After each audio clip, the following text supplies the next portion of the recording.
15 August আমাদের স্বাধীনতা দিবসে আমাদের বিদ্যার্থী পরিষদের কার্যকর্তারা যখন চুনাবাড়ি স্কুলে পতাকা উত্তোলনের জন্য যায়, সেই পতাকা উত্তোলনকে কেন্দ্র করে এখানে কিছু জিহাদি, কিছু রাষ্ট্রবিরোধী, কিছু এসবের গুন্ডারা আমাদের বিদ্যার্থী পরিষদের উপর নির্মমভাবে অত্যাচার চালায় এবং তাদেরকে অ্যাটাক করে, যার মাধ্যমে 3 জন কার্যকর্তা আমাদের খুব খারাপভাবে আমরা যে ডিস্ট্রিক্ট হসপিটাল রয়েছে ধর্মনগর সেই হসপিটালে আমাদের এডমিট করতে হয়েছে।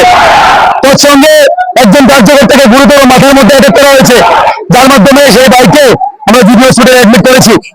সেই সিপিএম কমিউনিস্ট যারা বিদ্যার্থী পরিষদের কার্যকর্তাকে বহিরাগত বলে, তাদেরকে একটাই বার্তা দিতে চাই, বিদ্যার্থী পরিষদের কার্যকর্তা যদি হয় তাহলে লেনিনবাদী, কমিউনিস্টবাদী, মার্ক্সবাদী, কার্ল মার্ক্সবাদী যারা রয়েছে তাদেরকে আমরা দেশের ভিতরে মানুষ বলে আমরা গণ্য করি না।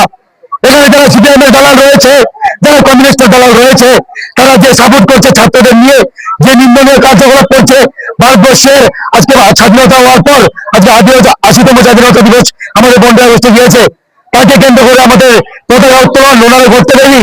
অনেকটা নিন্দনীয় বিষয় আমাদের ত্রিপুরা প্রান্তের জন্য, বিশেষ করে চুনাইবাড়ির মতো জায়গাতে, যে জায়গা ভারতবর্ষের মতো জায়গাতে বিলং করে, যে জায়গা সেই জায়গাতে আমাদের ভারতবর্ষের পতাকা উত্তোলন করতে দেয়নি সেই লেনিনবাদী, সেই কমিউনিস্টবাদী বিধায়ক, যে বিধায়কের আশকারায়, এখানে ইসলাম উদ্দিনের আশকারায় এই জায়গার যে গুন্ডা বাহিনী রয়েছে আমাদের স্কুলে পড়ুয়া কার্যকর্তাদের উপর অ্যাটাক চালায় এবং তাদের নির্মমভাবে অত্যাচার করে।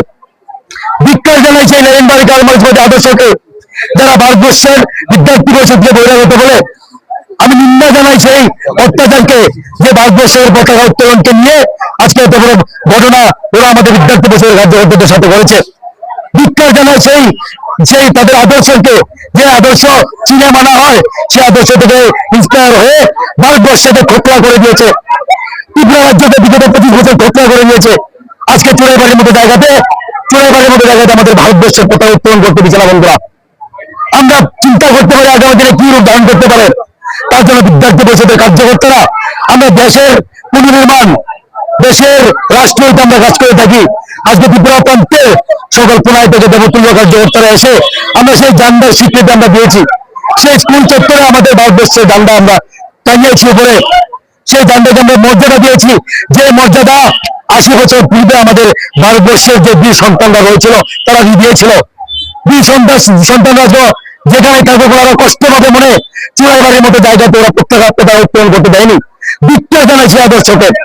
আজকে বিদ্যার্থী পরিষদের কার্যকর্তারা যত সময় জীবিত আছে, বিদ্যার্থী পরিষদ যত সময় জীবিত আছে, আর আজীবন বিদ্যার্থী পরিষদের কার্যকর্তারা যত সময় এই জায়গায় আছে, এইসব কার্যকলাপ হতে দেবে না।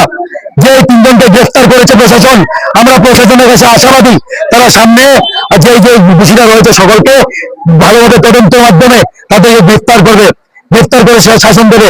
যদি সেই কার্যকলাপ না করা হয়, তাদেরকে গ্রেফতার না করা হয়, আমাদের বৃহত্তর আন্দোলন পুরো প্রতিষ্ঠ চলবে।